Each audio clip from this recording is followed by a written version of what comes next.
Christ seul me suffit. Christ seul me suffit. Tout ce dont j'ai besoin est en toi, Jésus. Tout ce dont j'ai besoin. Moi j'ai décidé de suivre Jésus. Aucun regret.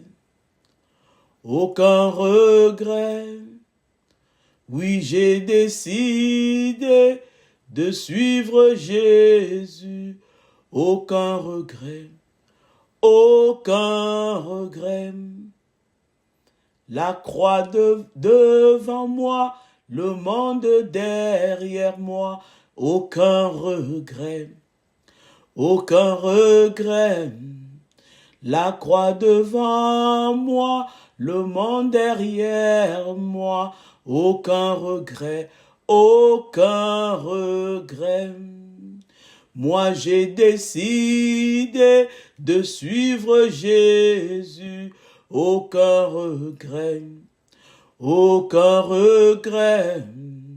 Moi j'ai décidé de suivre Jésus. Aucun regret. Aucun regret. Car Christ seul me suffit. Christ seul me suffit. Tout ce dont j'ai besoin est en toi, Seigneur. Tout ce dont j'ai besoin. Oui, Seigneur, tout ce dont j'ai besoin se trouve en toi. Toi seul est ma récompense. Ma soeur, mon frère, bienvenue à ce temps de recharge de batterie. Bonjour, bonjour. Peu importe l'endroit où tu te trouves, où tu te localises en ce moment, je déclare que cette journée est une journée de joie et d'allégresse sur ta vie, sur ma vie. Amen. Parce que c'est le plan de Dieu. Dieu a fait ce jour afin que toi et moi soyons dans la joie et l'allégresse. C'est une question de foi. Nous avons le choix, n'est-ce pas, de nous lever et d'embrasser librement et joyeusement cette journée selon le plan parfait de Dieu. Et je t'encourage, n'est-ce pas, à le faire avec moi. Joins-toi à moi et embrasse cette journée telle qu'elle nous est offerte. Amen. Avec joie et avec allégresse. Seigneur, nous choisissons d'entrer dans cette journée avec joie et avec allégresse. D'entrer dans cette journée, Seigneur, telle que tu l'as prévue. Nous sommes à l'aise avec ça, Papa. Nous n'avons pas nécessairement besoin de comprendre, Seigneur, la façon dont nous allons être dans la joie et l'allégresse, parce que la façon, le comment t'appartient. Mais nous croyons, Seigneur, que si tu l'as dit, c'est parce que tu l'accomplis aussi. Et nous sommes très, très confiants, Seigneur, en entrant dans cette journée, que Christ, tu es là et tu es notre récompense.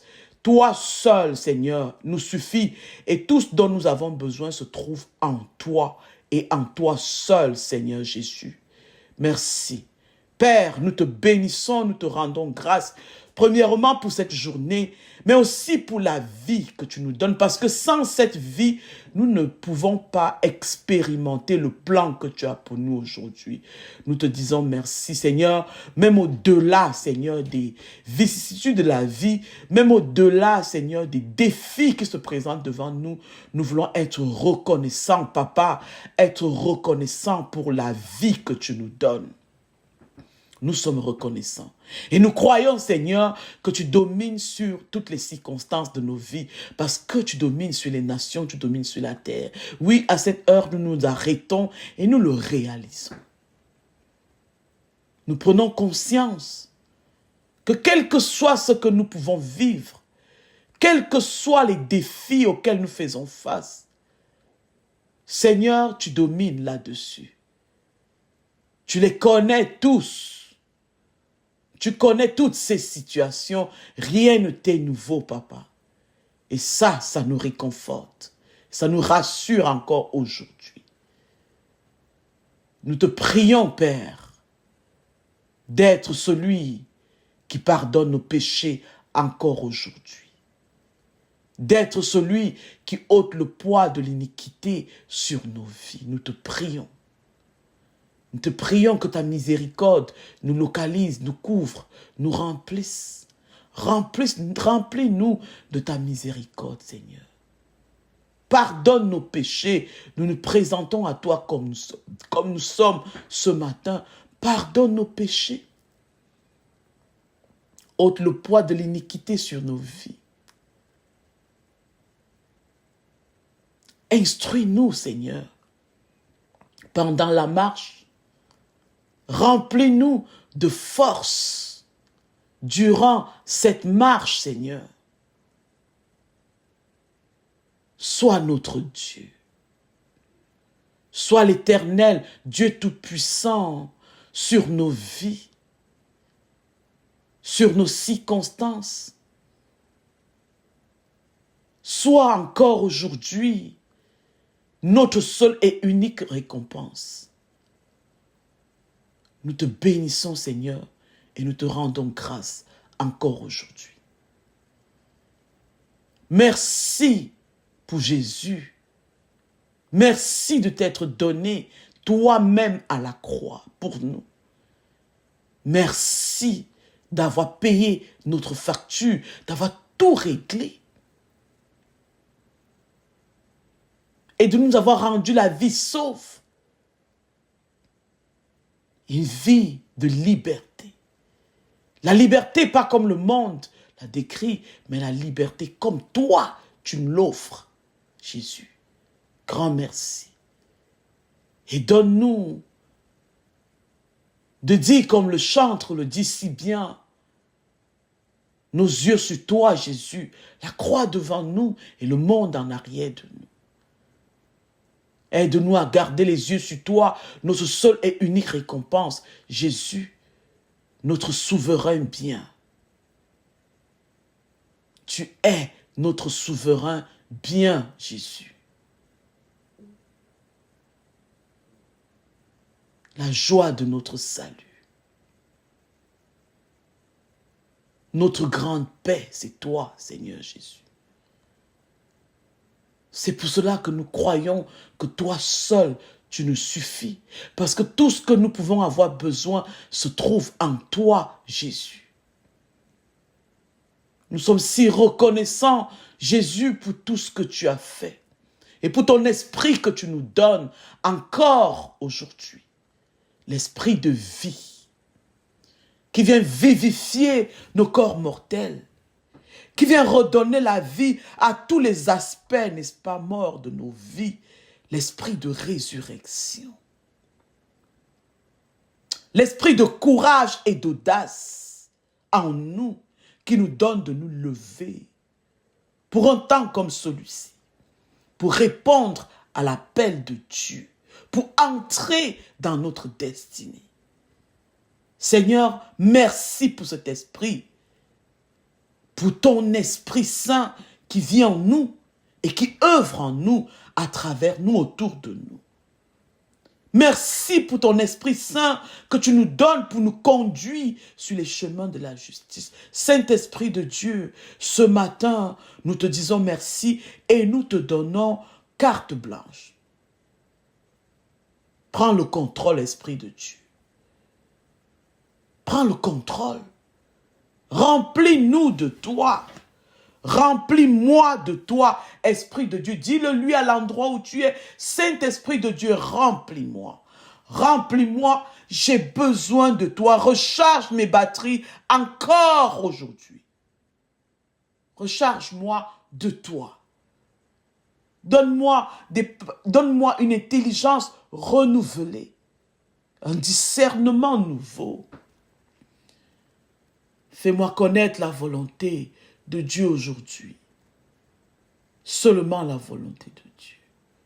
Mets en moi les pensées de Christ, afin que tel il est, tel je sois moi aussi. Oui, Seigneur, J'ai besoin de tes pensées en moi. Esprit du Dieu vivant, esprit de vie, mets en moi les pensées de vie, les pensées de Christ. Remplis-moi, je t'en prie, remplis-moi de Christ encore aujourd'hui. Fais cette prière de foi. Remplis-moi de toi, esprit du Dieu vivant, esprit de vie, esprit de résurrection, esprit de force, esprit de sagesse. Remplis-moi, recharge-moi de toi et de toi seul. Encore aujourd'hui. Esprit de sagesse. Je me soumets à ton autorité. Encore aujourd'hui. Marche devant moi. Conduis-moi. Inspire-moi. Guide-moi. Guide-moi.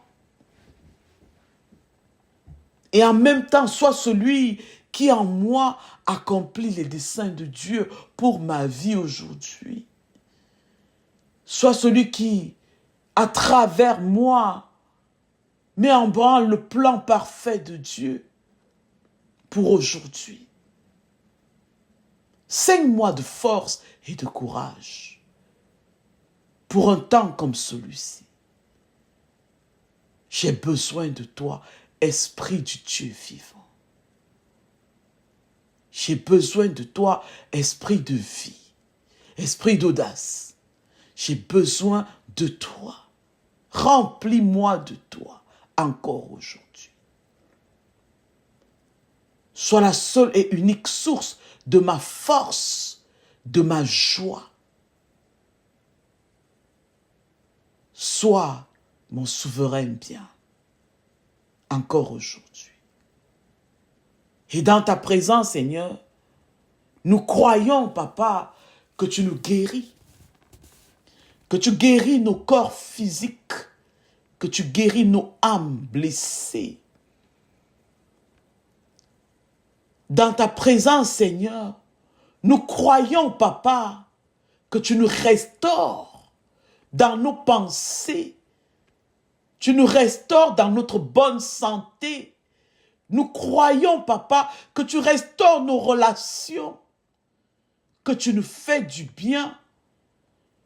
Seigneur, dans ta présence, nous croyons, Papa, que tu nous bénis au-delà de ce que nous pouvons te demander et même imaginer. Dans ta présence, Papa, nous sommes accomplis. Dans ta présence, je suis accompli. Dis-le lui, je suis équilibré, restauré dans mon équilibre. À tous les niveaux. En toi et par toi, Jésus, je prospère à tous égards.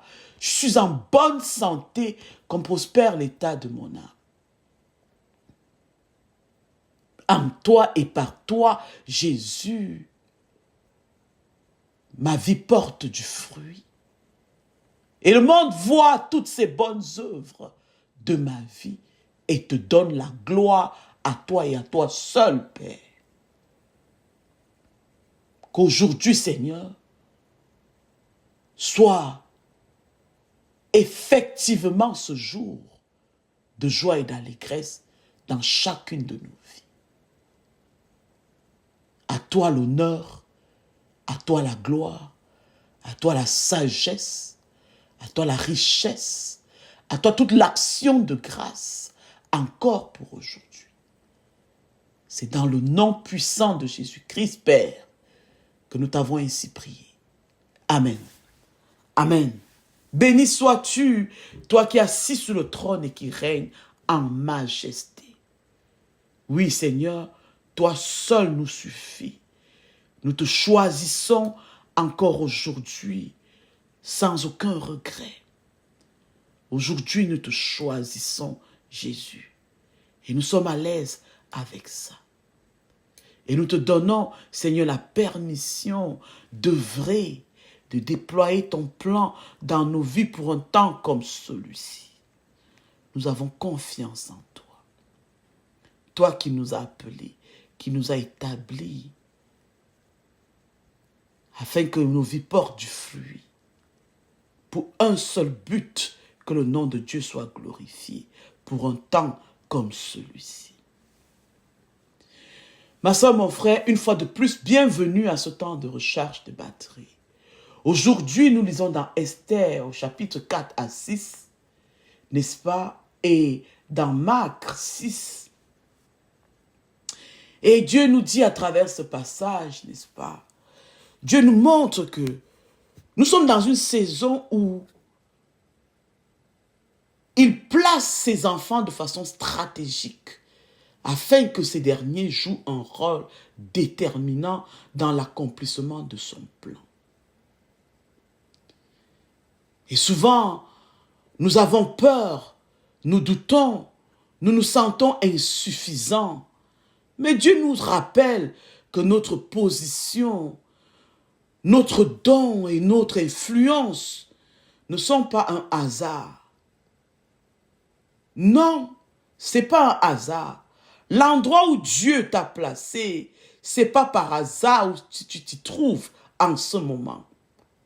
Comme Esther, nous sommes appelés à nous lever et à agir pour la seule gloire de Dieu. Alors le titre, le thème de cette exhortation, c'est appelé pour un temps comme celui-ci. N'est-ce pas, depuis hier, nous lisons le livre d'Esther. Et Dieu, à travers ces passages de la Bible, nous enseigne beaucoup d'enseignements.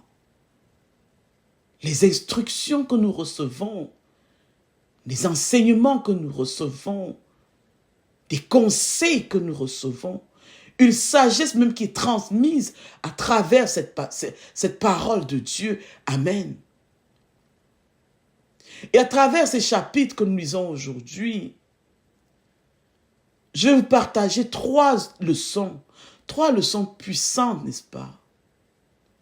Pour ceux et celles qui veulent rentrer pleinement dans leur destinée, comme Esther l'a fait. Bel exemple biblique. La décision qui change tout. Dieu a un plan pour nous, c'est vrai. Jésus est mort à la croix pour toi et pour moi, c'est certain. Jésus a tout payé à la croix, c'est encore vrai. Mais nous avons notre responsabilité. Pour entrer pleinement, effectivement, dans cette destinée pour laquelle Christ est mort à la croix, nous devons faire notre part. Nous avons notre responsabilité. Dieu nous donne encore le libre choix. Nous avons, n'est-ce pas, de décider d'embrasser cette destinée ou alors de rester à la place où nous sommes. Dieu t'a fait des promesses, Dieu a dit des paroles sur ta vie. Ce matin, tu dois te lever et prendre cette décision qui change tout, qui te permet de revenir sur le chemin que Dieu a pour toi afin de rentrer pleinement dans ta destinée. Une décision qui change tout, l'obéissance au plan de Dieu. Et nous devons tout le temps, n'est-ce pas, nous retourner vers le Seigneur, l'auteur même de cette promesse, pour s'assurer que nous restons alignés avec sa volonté, avec ses pensées. Nous devons nous retourner vers lui à chaque moment pour s'assurer que lui-même puisse accomplir sa parole à travers nous. Il a dit, oui Seigneur, tu l'as dit, et moi je vais rester collé, scotché, attaché à toi, afin que toi-même, en moi, puisse parfaitement accomplir cela. L'action couronnée de grâce, l'audace dans la prière et la foi. C'est les exemples que nous voyons à travers la lecture du livre d'Esther. Et évidemment, Dieu est un Dieu de fidélité, c'est un Dieu de parole. Notre Dieu est un Dieu de parole. Quand il dit une chose, il accomplit. Il intervient, il renverse les situations, même les plus chaotiques de nos vies, pour nous faire entrer dans notre destinée. Ceux qui ont confiance en Dieu, ceux qui placent leur confiance en Dieu, ne finissent jamais dans la confusion. Dieu accomplit toujours ce qu'il dit au moment opportun. Heureux ceux qui savent attendre. Heureux ceux qui savent garder les yeux sur le Seigneur et attendre. Comme Habakkuk le dit, je me tiens à mon poste et j'attends. J'ai dit des choses à Dieu et j'attends ce qu'il va dire en retour. J'attends voir ce qu'il va faire. Et c'est ce que Dieu nous invite au poste dans lequel il nous a établis pour un temps comme celui-ci, pour voir qu'est-ce qu'il attend de nous. Alléluia. La décision qui change tout, l'obéissance au plan de Dieu. Esther 4, verset 13, ne t'imagine pas que tu échapperas seul d'entre tous les Juifs parce que tu es dans la maison du roi. Lui dit Mardoché.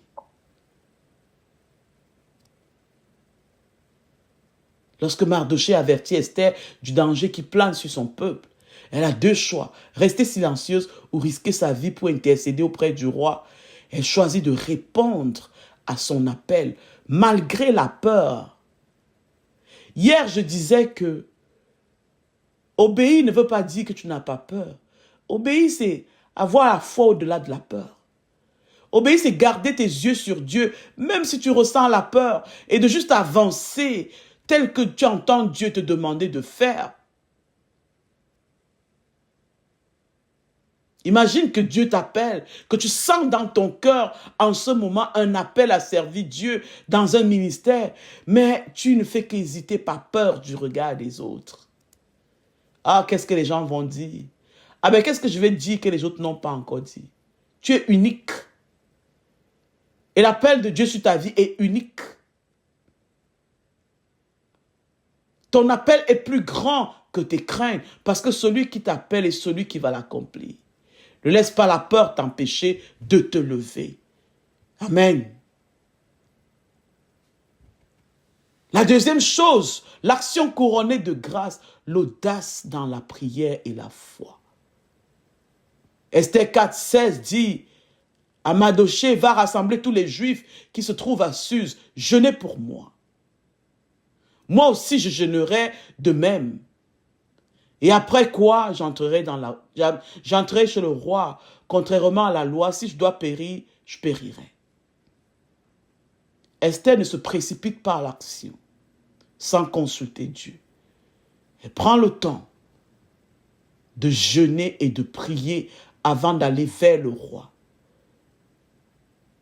C'est cette préparation spirituelle qui lui donne faveur et sagesse. Est-ce que lorsque Dieu t'appelle à faire quelque chose, est-ce que tu te lèves directement ou bien tu te retournes à lui et tu lui dis, comme Moïse a dit, si tu ne marches pas devant de moi, je ne bouge pas. Ça, c'est la confiance en Dieu. C'est la sagesse de Dieu. Tu ne marches pas devant de moi pour baliser le chemin, je ne bouge pas. Et c'est ce qu'Esther a fait. Et elle est partie chercher le renfort en Dieu en 3 jours, à travers le jeûne et la prière. Ce n'est pas le jeûne que tu es en train de jeûner et puis que tu fais 1000 choses à la fois. Non, elle est restée concentrée 3 jours. Seigneur, moi je viens à toi maintenant. Écoute, j'ai compris, j'ai très bien compris ce à quoi tu m'appelles. Mais si tu ne marches pas devant moi, je ne bouge pas. Non, tu ne te marches pas au-devant de moi, je ne bouge pas. Et je prends ces 3 jours, Seigneur, pour revenir à toi, pour m'approcher de toi, pour m'assurer moi-même que je suis proche de toi personnellement. De manière à ce que quand je me lève, je sais que je ne suis pas seul dans cette affaire. Avant toute action décisive, cherche Dieu en prière.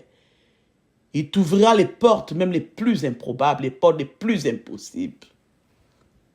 C'est la leçon que nous tirons, n'est-ce pas, de ce passage. Et en lisant également dans Esther, surtout au chapitre 6, nous voyons comment Dieu intervient. Dieu intervient, il renverse les situations, même les plus chaotiques. Esther 6 au verset 1, cette nuit-là, le roi ne put dormir. Il se fit apporter le livre des mémoires, les chroniques, et l'on lut devant le roi. Je t'encourage à aller le lire. Hein. Va lire ces passages. Vous voyez comment Dieu, le moyen par lequel Dieu passe pour renverser une situation. Les voies de Dieu sont insondables. Les voies de Dieu ne sont pas nos voies. Dieu a donné l'insomnie au roi de manière particulière. Et parce qu'il avait les insomnies, on a commencé à lui lire les mémoires. Il a dit, lisez-moi un peu tout ce qui est... Je veux lire un peu tout ce qui s'est passé dans ce royaume. Avant moi. Lisez cela, s'il vous plaît. Je n'arrive pas à dormir. C'est Dieu qui a ôté le sommeil au roi. Dieu travaille dans l'ombre. Pendant qu'Esther obéit, il intervient en faveur de son peuple. Le roi est troublé dans son sommeil, il découvre que Mardochée n'a jamais été récompensé. Et quand tu lis dans Esther, tu vas voir que Mardochée était comme un fou à la porte du roi. Il était couvert de cendres avec le sac sur sa tête. Il a refusé de se changer malgré tout ce que Esther a fait. Il est resté là parce que son peuple, il y avait un décret de faire périr tout son peuple. Je dis bien comme un fou. Et c'est pour lui que Dieu intervient. Cela mènera à l'exaltation de Mardochée et à la chute même de celui qui avait tout organisé, Aman. Celui qui avait tout organisé, peut-être quelqu'un a organisé, n'est-ce pas, ta chute, ton écrasement. Mais à cause de ta fidélité devant Dieu, la situation se renverse. Vous connaissez la prière de renvoyer à l'envoyeur. C'est exactement ce qui s'est passé ici. Dieu a renvoyé le plan exact que Aman avait pour Mardochée contre Mardochée. Le comme c'est qu'il avait même prévu, n'est-ce pas, une potence où il devait venir pendre Mardochée. Et c'est à la même potence qu'il a été pendu. C'est fou, hein? La façon avec laquelle Dieu œuvre. C'est quelque chose, hein? Ceux qui font confiance en Dieu ne demeurent pas dans la confusion. Non, tu peux vivre la confusion pour un certain temps, mais parce que tes yeux sont sur Dieu et non sur la tempête qui brasse autour de toi. Dieu s'occupe de toi, il s'occupe de ta tempête. Il s'occupe de tes ennemis. Alléluia. Alléluia.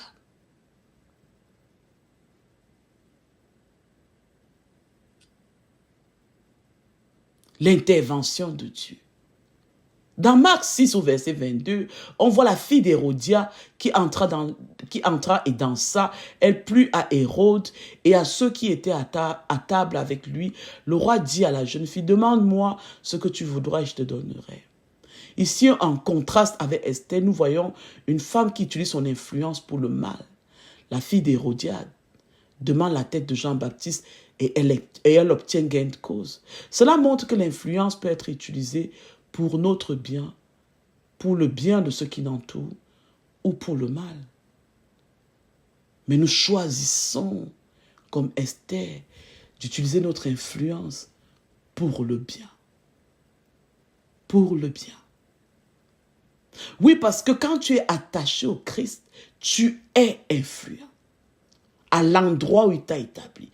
Quand tu es conscient que tu as été appelé pour un temps comme celui-ci, oui, quand tu es conscient de ça et que tu es attaché au Christ pour pouvoir te lever dans un temps comme celui-ci, ton influence est sans précédent.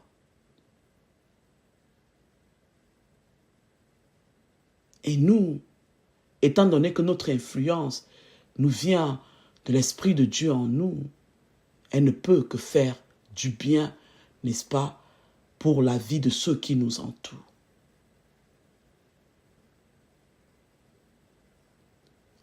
Sois celui qui soit un agent de changement à l'endroit où tu es. Et que ton influence impacte tout ce qui t'entoure pour la gloire de Dieu. Quand tu marches selon Dieu, il renverse les situations en ta faveur et exalte ce qu'il honore.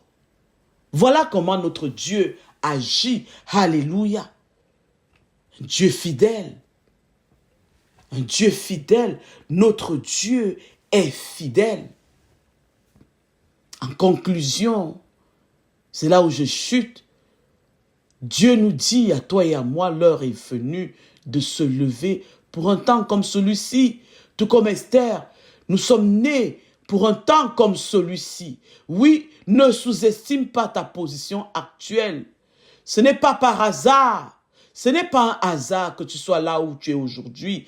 Dieu t'appelle à te lever courageusement et agir avec foi. À chercher sa direction premièrement et à exercer ton influence pour sa gloire. Esther s'est levée. Dieu a agi. Maintenant, c'est à ton tour de te lever à l'endroit où il t'a établi pour un temps comme celui-ci. Amen. Amen. Et la question de réflexion que je te partage aujourd'hui, c'est la même question qu'hier. Quelle est la situation pour laquelle Dieu t'appelle à te lever avec foi aujourd'hui? Est-ce que tu as peur? Est-ce que tu as des craintes? Est-ce que tu hésites? Identifie quelles sont ces peurs et ces hésitations qui t'empêchent de répondre pleinement à cet appel de Dieu sur ta vie. Et moi, je te conseille tout simplement, comme Esther l'a fait. Si tu as peur, parce qu'elle a eu très, très peur, elle risquait une sentence de mort. Nous dit l'Écriture, elle s'est repliée sur Dieu. Fais comme Esther si tu as peur. Replie-toi sur Dieu et va chercher le renfort. Quoique le renfort est déjà là, mais au moins, ça va te permettre de surmonter ta peur. Esther obéit à partir du moment où elle a dit « J'entre en jeûne ». Elle avait déjà pris la résolution dans son cœur.